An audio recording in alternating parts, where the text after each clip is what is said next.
resolver o problema no Oriente Médio, a crise financeira. Então nós somos todos, parece que, médicos, cientistas, economistas. Então, por que isso acontece, né? Porque nós temos tantas certezas. Para falar sobre isso, a gente tem que entender um pouquinho melhor como funciona o cérebro humano. O Daniel Kahneman é psicólogo, economista comportamental, acho que resume de uma forma bem didática isso. Ele diz que o nosso cérebro tem dois sistemas, né? Um sistema lento e um sistema rápido. O sistema rápido é o nosso sistema intuitivo, né? Aquele que a gente tem, como os animais têm, né? Que nos permite reconhecer o mundo, identificar o perigo, né? Fazer todas essas tarefas automáticas que ou são inatas ou que a gente aprendeu com a prática, por exemplo, ler, né? A tabuada. Já o sistema lento, ele é o sistema racional, né? Mais científico, aquele que é capaz de duvidar, analisar, levantar cenários alternativos. O problema do sistema lento é que ele é preguiçoso. Para a gente usar o sistema lento, a gente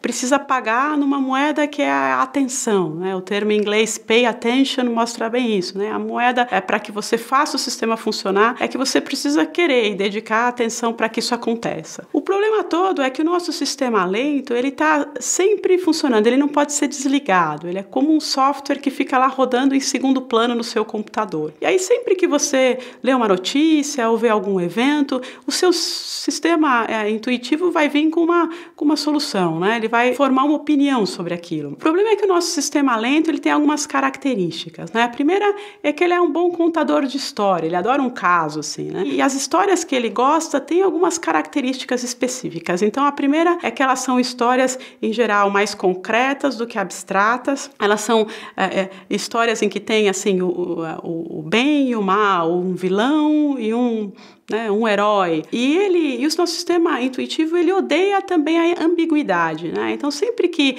eu tiver alguma dúvida, eu tiver algum cenário alternativo, tiver alguma informação que eu não tenho para tomar aquela decisão, ele ignora aquilo, porque a ambiguidade, ela cria um desconforto psicológico, né, nas pessoas. E isso tem uma função importante, né? Isso é muito útil no dia a dia. Imagina que você está descendo uma rua escura e você vê um vulto sair de trás de um poste, né? Se você parar para analisar se aquilo é realmente um perigo, se é um ladrão ou não, né? Lembrar das estatísticas de assalto naquela, né, região, você já, né, se for um perigo real, né, você já foi assaltado. Então, ele precisa realmente ser muito rápido e muito decidido para poder agir. O problema todo é que o mundo, primeiro, que a gente vive hoje, ele é bem mais complexo, né? Então, o seu cérebro foi feito para operar lá na época das cavernas, né? E ele analisava, assim, o risco de um leão ser um perigo real, olhando quantos leões ele via naquela região. Agora, imagine que você pega esse cérebro e põe, assim, na frente da televisão, assistindo